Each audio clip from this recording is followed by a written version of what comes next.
네, 화요일의 남자 이상화 세무사입니다. 안녕하십니까? 한 주일 동안 잘 지내셨나요? 자, 오늘의 주제는 법인 설립 시에 주주 구성은 어떻게 해야 할까라는 주제를 가지고 여러분들을 찾아왔습니다. 많은 분들이 법인을 설립할 때에 좀 더 아름답고 섹시하고 엣지 있게 어떻게 구성을 하면 좋을까에 대해서 많은 질문을 하셨습니다. 그래서 제가 알기 쉽게 5가지의 주요 베스트 5를 가지고 왔고요.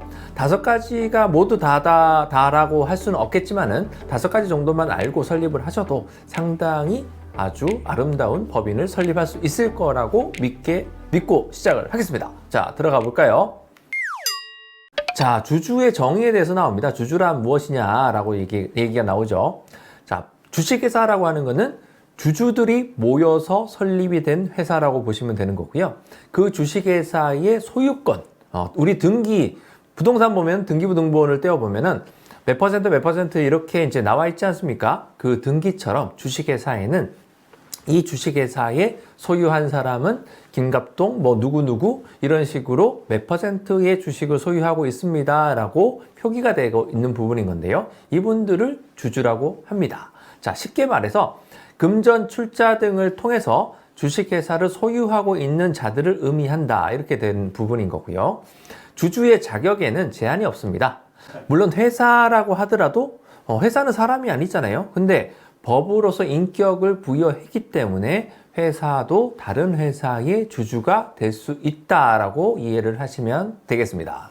주주 구성에 관한 궁금증 첫 번째, 많은 질문들을 이제 합니다. 1인 주주도 가능한가요? 이렇게 질문을 많이 하시죠. 자, 답은 가능합니다. 예전에는 가능하지 않았어요. 예전에는 7인이 필요한 시점도 있었고요. 3인이 꼭 있어야 되는 시점도 있었고요. 2001년도 상법이 개정이 됨으로써 발기인이라는 내용이 나오죠. 발기인 밑에 보면은 상법 288조에 주식회사를 설립하면은 발기인이 정관을 작성하여야 한다. 그래서 명칭이 바뀌는 거예요. 처음에 발기인이라는 이름으로 시작을 했다가 설립을 하고 나면은 이제 주주로 이름이 바뀌게 되는 부분인 거죠. 그래서 제한이 없어져서 1인 주식회사의 설립이 해졌습니다. 그래서 많은 분들이 1인 주주도 가능한가요? 이렇게 질문을 하고 있는 부분인 거고요. 가능하다라고 답변을 내드렸습니다. 자, 종업원에게 주식을 주는 것이 좋을까요? 너무 많은 분들이 질문을 하십니다. 답은 줘도 됩니다. 되는 부분인 건데 그건 누구나 다 알고 있다는 내용인 거죠. 근데 장단점이 분명히 있을 거라는 얘기인 거죠. 장점은 뭐가 있을까요? 자, 종업원들을 급여를 많이 준다고 해도 이 친구들이 언젠가는 잘릴 수도 있는 거고요. 이분들을 자기가 회사한테 얼만큼 충성을 해야 되는지에 대해서 애매한 부분들이 항상 있었다라는 부분인 거죠. 그래서 설립 시에 임직원들에게 근로의욕을 고취시키기 위해서 스톡옵션이라는 걸 부여하는 회사들도 있고요.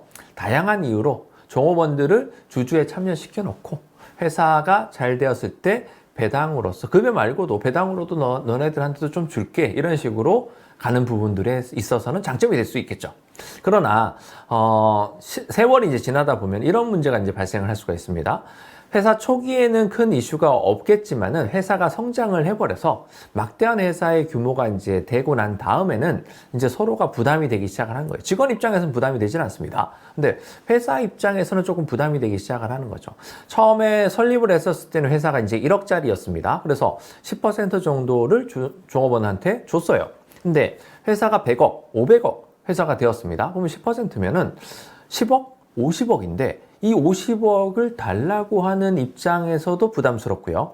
50억을 달라고 한다고 해서 무조건 줘야 되는 건 아닙니다. 그러나 어찌됐든 평가가 얼만큼 되게 되면은 그 부분에 있어서 안 주기도 뭐하고 주기도 뭐하고 애매한 부분에 놓일 수 있기 때문에 여러 가지 나중에 불편함이 발생할 수 있는 부분이 분명하게 있다라고 생각을 하시면 되는 부분인 거고요. 그리고 또 다른 문제가 발생할 수 있는 케이스도 있는데요. 10%를 그냥 준 거예요. 이거는 증여예요, 증여.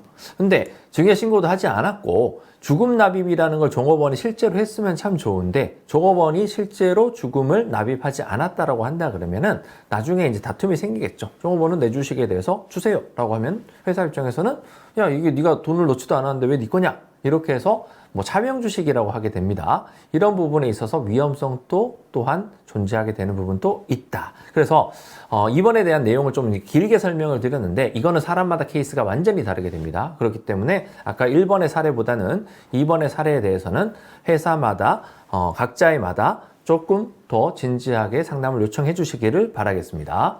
과점주주라는 얘기가 나옵니다. 이 얘기를 너무 귀에 딱지가 않도록 들었습니다. 이게 거의 잘못된 정보가 그대로 받아들여진 케이스가 가장 많은 케이스가 3번에 대한 질문인 건데요. 과점주주가 뭐죠?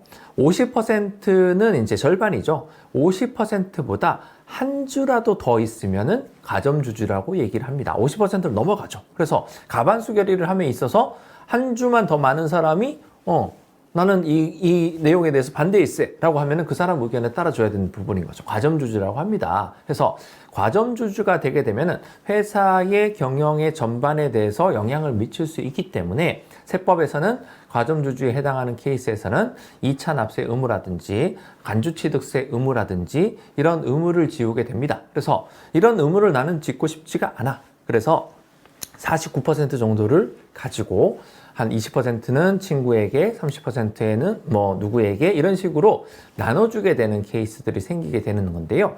1번을 보시죠. 간주취득세라는 내용이 나옵니다. 간주취득세가 뭐냐면은 회사의 지배에 영향을 줄 수 있는 과점주주에 해당하는 케이스가 되면은 회사가 건물을 살 수도 있고요. 기계장치를 살 수가 있고 지방세에 따른 지방세가 부과가 되는 취득세죠. 취득세가 부과되는 자산을 법인이 사게 되면은 과점주주는 본인이 가지고 있는 지분만큼을 한 번 더 취득세를 또 냅니다. 근데 이게 처음부터 100%로 세팅된 회사들은 이 부분에 대해서 걱정하지 않으셔도 되는 거고요. 한 49% 가지고 있다가 한 70%로 올라가게 되면은 0에서 70%에 해당하는 부분만큼은 지방세를 또 한 번 내야 되는 부분이 발생할 수 있기 때문에 과점주주로 갈지 안 갈지에 대한 부분에 대해서는 좀 진지하게 생각해야 되는 부분이 한 가지가 있고, 자, 두 번째 보면은 제2차 납세 의무가 있습니다. 이 내용이 뭐냐면은 법인세가 있고 부가가치세가 있습니다. 이 국세에 대해서는 혹시라도 법인이 납부를 하지 않을 수도 있는 거잖아요. 그러면 체납이 걸리게 되는데 법인이 체납자가 됩니다. 근데 과점주주가 존재하게 되면은 그 지분율만큼은 법인세와 부가가치세도 이 주주가 연대 책임을 진다, 이렇게 보시면 되는 부분인 거고요. 그래서 어떤 분들은 나는 법인세하고 부가가치세를 내기 싫어 라는 의미에서 49%로 정하는 분들이 많은데 굉장히 많습니다. 근데 이 부분은 좀 이상하게 생각을 하시면 되는 부분이 뭐냐면 법인세 10%, 부가가치세 10%를 안 내는 사람들은 정말 나쁜 액수입니다. 그렇기 때문에 너무 세액 부담이 아주 크지도 않는 부분이라서 오히려 2차 납세 의무를 지지 않기 위해 과점주주에서 나는 빠져 있다라고 하면 나중에 어떤 문제가 생기냐면 진짜로 내가 회사를 다 장악하고 뭔가를 하고 싶었을 때에 그 주식을 가지고 와야 되는데 나머지 주식들이 있지 않습니까? 그때에 가지고 올 때에 막대한 세금을 내게 됩니다. 증여세, 양도세, 여러 가지 세금을 내게 되기 때문에 신중하게 생각을 하셔야 된다라는 부분인 거고요. 주식회사다 보니까 결의를 할 필요가 항상 있겠죠. 주주총회의 특별 결의를 요하는 결정이라든지 이 결정을 할 때에 주식수의 비율만큼의 의사결정을 할 수 있는 의결권이 생기게 되는 부분인데 말 잘 듣는 차명주식 같은 케이스는 처음에는 이제 얘기가 서로가 되겠죠. 그래서 결정을 할 수 있었는데 어느 날부터 이분이 자꾸 이제 삐딱선을 타기 시작합니다. 나는 이 결정에 조금 좀 그런데 그러면 뭐라도 달래서 뭔가를 결정을 해야 되는 불편함이 발생할 수 있다라는 부분까지만 이해를 해주시면 될 것 같습니다. 자, 네 번째로 넘어가 보시죠. 투자를 받을 때 얼마만큼의 퍼센트의 주식을 줘야 되는지 나는 모르겠다. 이런 질문도 많이 있고요. 투자 금액은 분명히 10억을 가지고 투자를 이제 하시겠다라고 하는데 우리 회사의 자본금은 1억이라는 거예요. 그러면은 1000%를 줘야 되는 건가요, 주식을? 이런 부분에 대해서 궁금한 점들이 상당히 많다라는 부분인 거죠. 자, 시가로서 서로가 정할 수가 있습니다. 시가라는 거는 법에서 그 상속증여세법에 따라서 시가를 정할 수도 있겠지만 이거는 세금을 내기 위해서 정하는 시가인 거고요. 서로 간에 합의가 된 금액이 시가예요. 그래서 10억을 주시겠다고 하지만은 10%만 주기로 약속하면은 10%면 뭐 1억에 10%면 1000만 원이잖아요. 그러면 1000만 원이 자본금으로 들어오는 거고 90이 아니죠. 9억 9천만 원은 주식 발행 초과금으로 존재하게 되는 케이스가 됩니다. 반대의 케이스라고 하면은 저가로 발행하게 되는 케이스에서는 주식 할인 발행 차금이라는 계정으로 잡히게 됩니다. 자, 결론적으로는 액면으로 할 수도 있고 아닐 수도 있다. 이렇게 이해하시면 될 것 같습니다. 자, 5번째 질문이 있습니다. 설립 시에 나는 가족도 넣고 엄마, 아버지, 와이프, 자녀 나 주주로 다 참여시키고 싶은데 이럴 때는 어떻게 해야 되나요? 이런 질문을 항상 많이 받습니다. 자, 그렇게 하실 수 있어요.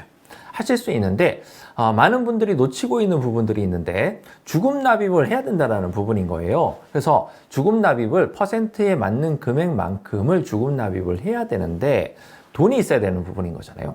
그래서 어떤 분들이 이렇게 얘기하죠. 내가 자녀한테 세뱃돈부터 시작해서 돈을 엄청나게 많이 줘놨기 때문에 그 금액으로 주금 납입을 하는데 문제가 없지 않겠느냐 이렇게 얘기를 하는 거죠. 자, 그러나 증여라는 문제가 발생을 하게 됩니다. 자녀 통장에 돈이 있는 거하고요. 방바닥에 돈이 있는 거하고요. 그런 거는 중요한 의미가 아니에요. 세법상에서는 그 사람의 소득으로 얼마가 신고된 이력이 있는지에 따라서 증여의 문제가 발생하게 되는 게 첫 번째가 있고요. 그래서 설립 시에는 보통 한 5천만 원 언더의 회사로 설립을 하기 때문에 10%라 하더라도 500만 원, 20%라 하더라도 1,000만 원. 증여세 공제에 들어오는 비과세 범위 안으로 증여를 할 수 있기 때문에 가능을 합니다만은 이런 회사들이 있다라는 거예요.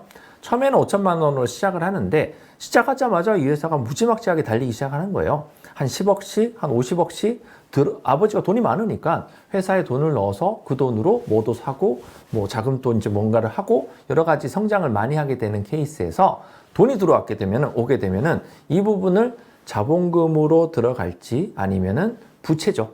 가수금으로 올려놓고 나중에 다시 가져갈지 이런 부분에 대해서 물음표가 쳐지게 되는 부분인 건데요. 많은 분들이 자녀의 이름으로 주식 수수를 높여서 퍼센트를 높이고 싶어 하겠죠. 그러나 아버지가 50억을 넣던 100억을 넣던 자녀의 이름으로는 주식 지분율을 올릴 수가 없다라는 부분. 그렇기 때문에 증여가 또 발생하는 부분이 생길 수가 있습니다. 그래서 이 부분을 고민하고 계시는 분들이 그냥 막연하게 그냥 상식적으로 시작할 때 50%로 시작을 한 거예요. 나 50%, 내 자녀 50% 이렇게 시작을 했다 하더라도 그거는 가능하겠죠. 근데 그 다음에 회사가 성장을 시키기 위해서 10억이 됐던 20억이 됐던 그 금액을 아무리 넣는다 하더라도 자녀의 지분율은 올라가지 않는다라는 것을 이해하셔야 되는 부분이 중요 포인트라고 보실 수 있겠습니다. 이렇게 한 5가지를 얘기를 했는데 정리를 한번 해보시죠. 자, 1인 주주도 가능한가요? 예, 가능하다고 말씀을 드렸습니다. 종업원에게 주식을 주는 것이 좋을까요? 좋다 나쁘다라고 판단하기에는 어려운 부분이 있다. 각자의 유불리가 반드시 있기 때문에 전문가의 상담을 꼭 필요로 한다. 이렇게 말씀을 드렸고요. 3번째, 과점주주가 되면 안 좋다던데 사실인가요?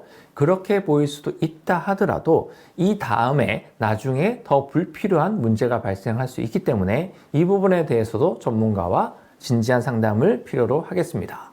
자, 퀘스천 4는 투자를 받을 때 주식가액을 꼭 액면으로 해야 하나요? 아니다라고 말씀을 드렸습니다. 자, 5번째, 설립 시에 가족도 주주로 참여할 수 있나요? 네, 물론 가능합니다. 가능하지만 증여에 대한 문제가 발생할 수 있기 때문에 이 부분도 전문가와 상의를 필요로 합니다. 자, 위의 것을 잘 아우르는 주주 구성이 정말 중요합니다. 그러나 법인을 설립하는 사람들은 항상 바쁩니다. 왜냐하면 법인을 설립하기 위해서 1년을 준비하는 것도 아니고요. 3개월을 준비하는 것도 아니고요. 요이 땅에서 거의 2주, 3주 만에 법인이 설립하는 상황에서 어떤 사람에게 투자를 얼마를 받아야 되고 가족을 어떻게 참여를 시켜야 되고 과점주주로 할지, 종업원은 줄지 1인 주주로 그냥 심플하게 할 것인지 그래서 결론적으로는 다 1인 주주로 하시는 거예요. 너무 복잡하니까 난 모르겠다 일단 만들고 보자. 그런데 회사가 성장을 생각보다 굉장히 빠르게 하게 되면은 처음에 100%로 구성했던 부분에 있어서 다른 구성으로 가기 위해서는 반드시 세금이 따르게 된다는 부분을 반드시 인지를 하시고요. 오늘 내용은 여기서 마치도록 하겠습니다. 다음 주에도 알찬 내용으로 찾아뵙기를 바라고요.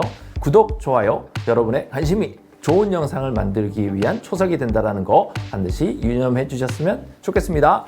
이상화 세무사였습니다. 감사합니다.